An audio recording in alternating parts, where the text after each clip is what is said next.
Baka gusto mo ng smoothie, green smoothie. Napaka-easy lang nitong gawin. Ang kailangan lang, kiwi, lemon, mansanas, kahit anong kulay ng mansanas, pwede. Pipino, kahit anong klaseng pipino, pwede rin. At luya. Inat ko na nga ang apple at gulay at in-squeeze ko na rin ang lemon para wala ng buto. Ilalagay ko kasi yan sa blender para easy lang i-blend. Kinat ko lang ng medyo maliliit para mabilis lang talaga i-blend.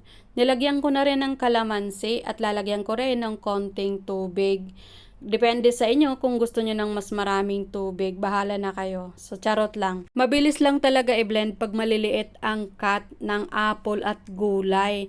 At may smoothie ka na. May green smoothie ka na. Sa sobrang init ng panahon, kahit maulan dito sa Hong Kong, mainit pa rin ang weather.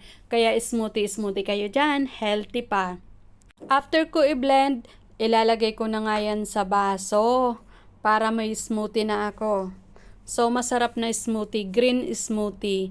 Kita nyo naman yung apple cider vinegar. I-google nyo na lang kung ano yung ang benefits ng apple cider vinegar. Nilalagyan ko kasi ng apple cider vinegar para gusto ko mas maasim. Masarap din tong lagyan ng honey at matamis-tamis na maasim.